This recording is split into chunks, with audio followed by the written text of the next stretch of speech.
Chapter 38. Balance in Education.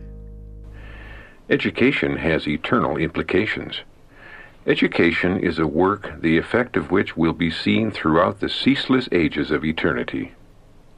To restore harmony in the being. The true object of education is to restore the image of God in the soul. In the beginning, God created man in his own likeness. He endowed him with noble qualities. His mind was well balanced, and all the powers of his being were harmonious. But the fall and its effects have perverted these gifts. Sin has marred and well nigh obliterated the image of God in man. It was to restore this that the plan of salvation was devised, and a life of probation was granted to man. To bring him back to the perfection in which he was first created is the great object of life, the object that underlies every other. It is the work of parents and teachers in the education of the youth to cooperate with the divine purpose, and in so doing they are laborers together with God. All capabilities to be developed. All the varied capabilities that men possess, of mind and soul and body, are given them by God to be so employed as to reach the highest possible degree of excellence. But this cannot be a selfish and exclusive culture, for the character of God, whose likeness we are to receive, is benevolence and love. Every faculty, every attribute with which the Creator has endowed us is to be employed for His glory and for the uplifting of our fellow men. And in this employment is found its purest, noblest, and happiest exercise. True education is broad. True education means more than taking a certain course of study. It is broad. It includes the harmonious development of all the physical powers and the mental faculties. It teaches the love and fear of God and is a preparation for the faithful discharge of life's duties. All-round development for every duty. And those who would be workers together with God must strive for perfection of every organ of the body and quality of the mind. True education is the preparation of the physical, mental, and moral powers for the performance of every duty. It is the training of body, mind, and soul for divine service. This is the education that will endure unto eternal life. All powers to reach their highest potential. God designs that the college at Battle Creek shall reach a higher standard of intellectual and moral culture than any other institution of the kind in our land. The youth should be taught the importance of cultivating their physical, mental, and moral powers, that they may not only reach the highest attainments in science, but through a knowledge of God may be educated to glorify Him, that they may develop symmetrical characters, and thus be fully prepared for usefulness in this world and obtain a moral fitness for the immortal life. Knowledge of science of all kinds is power. The schools established among us are matters of grave responsibility, for important interests are involved. In a special manner, our schools are a spectacle unto angels and to men.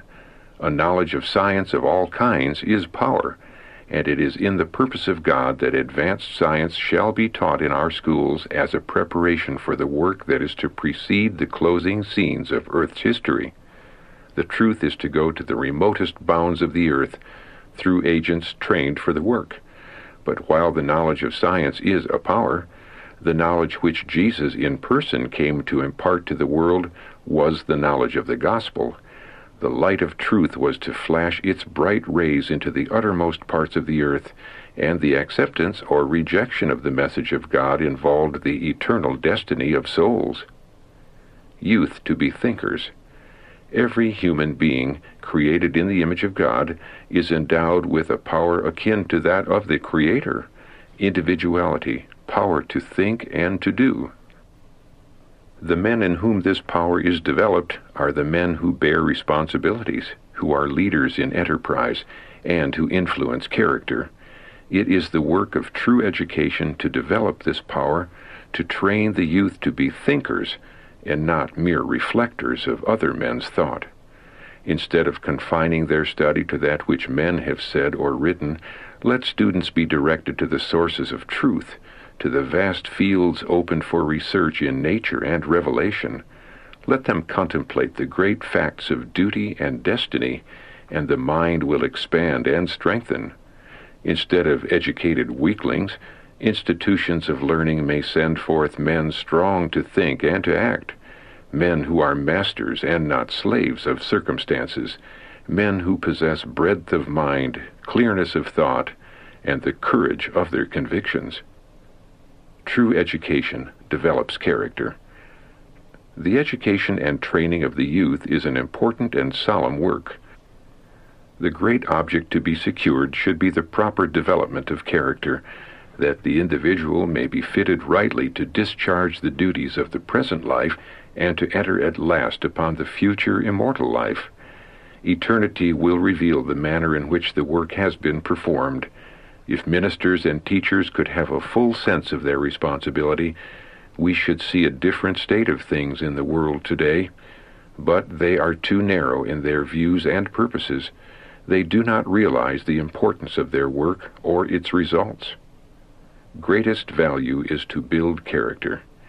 The students, that is in the Avondale School, work hard and faithfully. They are gaining in strength of nerve and in solidity as well as activity of muscles. This is the proper education which will bring forth from our schools young men who are not weak and inefficient, who have not a one-sided education, but an all-round physical, mental, and moral training. The builders of character must not forget to lay the foundation which will make education of the greatest value. This will require self-sacrifice, but it must be done. The physical training will, if properly conducted, prepare for mental taxation, but the one alone always makes a deficient man. The physical taxation combined with mental effort keeps the mind and morals in a more healthful condition, and far better work is done. Under this training, students will come forth from our schools educated for practical life, able to put their intellectual capabilities to the best use. Physical and mental exercise must be combined if we would do justice to our students. We have been working on this plan here, that is in Australia, with complete satisfaction, notwithstanding the inconvenience under which students have to labor. Many fail to understand true principles. Many students are in so great haste to complete their education that they are not thorough in anything which they undertake. Few have sufficient courage and self-control to act from principle. Most students fail to understand the true object of education, and hence fail to take such a course as to secure this object. They apply themselves to the study of mathematics or the languages, while they neglect a study far more essential to the happiness and success of life. Many who can explore the depths of the earth with the geologist or traverse the heavens with the astronomer show not the slightest interest in the wonderful mechanism of their own bodies. Others can tell just how many bones there are in the human frame and correctly describe every organ of the body, and yet they are as ignorant of the laws of health and the cure of disease as though life were controlled by blind fate instead of definite and unvarying law. Education is not of brain alone. Students who have gained book knowledge without gaining a knowledge of practical work cannot lay claim to a symmetrical education. The energies that should have been devoted to business of various lines have been neglected. Education does not consist in using the brain alone. Physical employment is a part of the training essential for every youth. An important phase of education is lacking if the student is not taught how to engage in useful labor. Physical and mental to be equally taxed. Much has been said and written in regard to the importance of training the mind for its highest service. This has sometimes led to the opinion that if the intellect is educated to put forth its highest powers, it will strengthen the physical and moral nature for the development of the whole man. Time and experience have proved this to be an error. We have seen men and women go forth as graduates from college who were in no way qualified to make a proper use of the wonderful physical organism with which God had provided them. The whole body is designed for action, not for inaction. If the physical powers are not taxed equally with the mental, too much strain is brought upon the latter. Unless every part of the human machinery performs its allotted tasks, the mental powers cannot be used to their highest capability for any length of time. Natural powers must be governed by natural laws, and the faculties must be educated to work harmoniously and in accord with these laws. The teachers in our schools can disregard none of these particulars without shirking responsibility. Pride may lead them to seek for a high worldly standard of intellectual attainment that students may make a brilliant show, but when it comes to solid acquirements, those which are essential to fit men and women for any and every emergency in practical life, such students are only partially prepared to make life a success. Their defective education often leads to failure in whatever branch of business they undertake. Not to escape life's burdens. Let the youth be impressed with the thought that education is not to teach them how to escape life's disagreeable tasks and heavy burdens, that its purpose is to lighten the work by teaching better methods and higher aims. Teach them that life's true aim is not to secure the greatest possible gain for themselves, but to honor their Maker in doing their part of the world's work and lending a helpful hand to those weaker or more ignorant. Harmonious development needed. The right use of oneself is the most valuable lesson that can be learned. We are not to do brain work and stop there, or make physical exertion and stop there. We are to make the best use of the various parts that compose the human machinery: brain, bone, muscle, head, and heart. Ignorance does not increase spirituality. Young men should not enter upon the work of explaining the Scriptures and lecturing upon the prophecies when they do not have a knowledge of the important Bible truths they try to explain to others. They may be deficient in the common branches of education, and therefore fail to do the amount of good they could do if they had had the advantages of a good school. Ignorance will not increase the humility or spirituality of any professed follower of Christ. The truths of the divine word can be best appreciated by an intellectual Christian. Christ can be best glorified by those who serve him intelligently. The great object of education is to enable us to use the powers which God has given us in such a manner as will best represent the religion of the Bible and promote the glory of God. Education requires painstaking efforts. Teachers should lead students to think and clearly to understand the truth for themselves. It is not enough for the teacher to explain or for the student to believe. Inquiry must be awakened, and the student must be drawn out to state the truth in his own language, thus making it evident that he sees its force and makes the application. By painstaking effort, the vital truths should thus be impressed upon the mind. This may be a slow process, but it is of more value than rushing over important subjects without due consideration. God expects his institutions to excel those of the world, for they are his representatives. Men truly connected with God will show to the world that a more than human agent is standing at the helm. Set up well-defined landmarks. Let the youth set up well-defined landmarks by which they may be guided in emergencies. When a crisis comes that demands active, well-developed physical powers and a clear, strong, practical working mind, when difficult work is to be done where every stroke must tell, and perplexities can be met only through seeking wisdom from God, then the youth who have learned to overcome difficulties by earnest labor can respond to the call for workers, "Here am I, send me." Let the hearts of young men and young women be as clear as crystal. Let not their thoughts be trivial, but sanctified by virtue and holiness. They need not be otherwise. With purity of thought through sanctification of the Spirit, their lives may be refined, elevated, ennobled. formation of right habits important. It should be the fixed purpose of every youth to aim high in all his plans for life work. Adopt for your government in all things the standard that God's Word presents. This is the Christian's positive duty, and it should be also his positive pleasure. Cultivate respect for yourself because you are Christ's purchased possession. Success in the formation of right habits, advancement in that is noble and just, will give you an influence that all will value. Live for something besides self.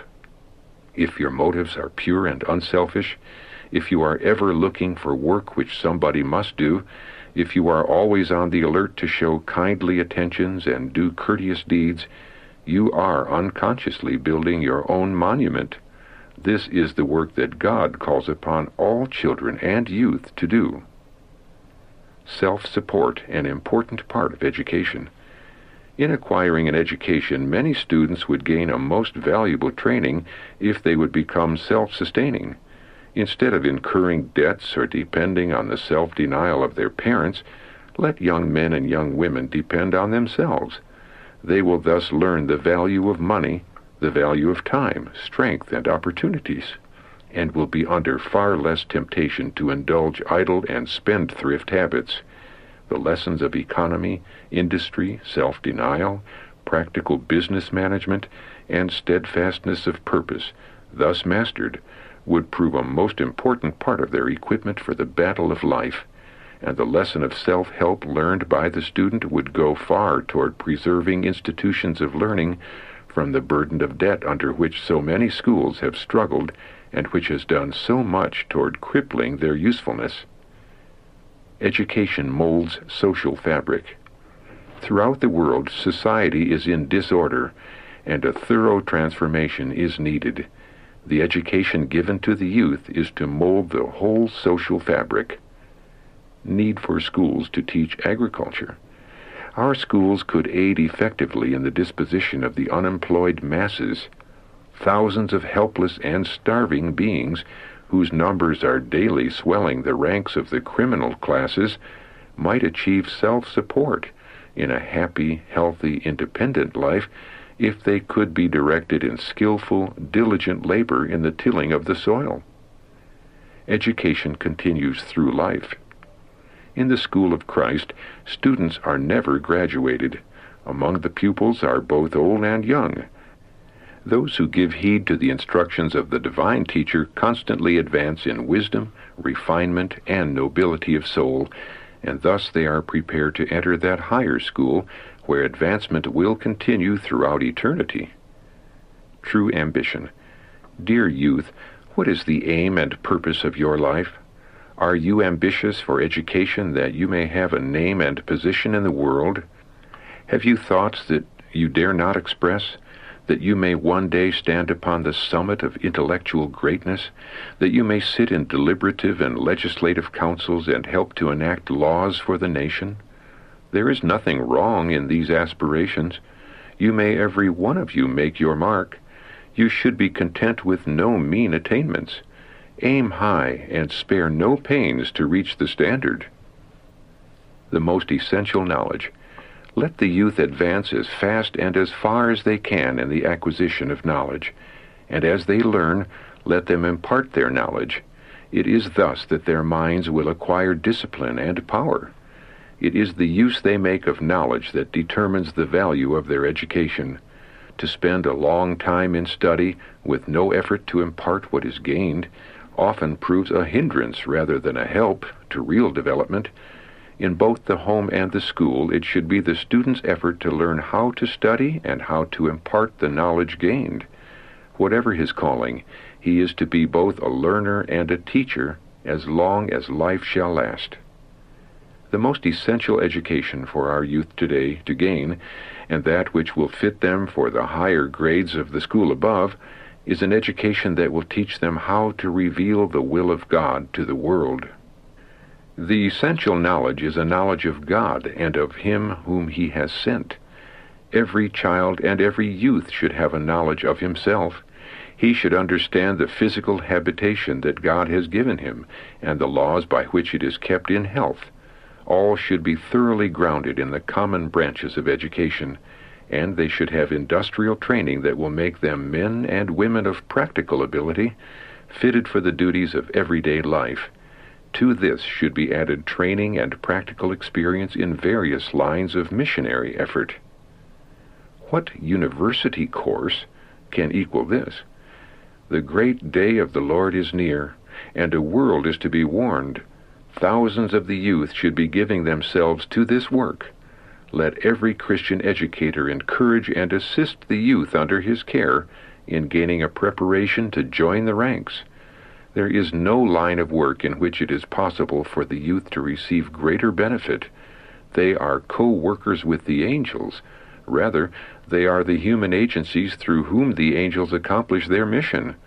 Angels speak through their voices and work by their hands, and the human workers cooperating with heavenly agencies have the benefit of their education and experience. As a means of education, what university course can equal this? To impart knowledge is essential. It is necessary to their complete education that students be given time to do missionary work, time to become acquainted with the spiritual needs of the families in the community around them. They should not be so loaded down with studies that they have no time to use the knowledge they have acquired. They should be encouraged to make earnest missionary effort for those in error, becoming acquainted with them and taking to them the truth. By working in humility, seeking wisdom from Christ, praying and watching unto prayer, they may give to others the knowledge that has enriched their lives.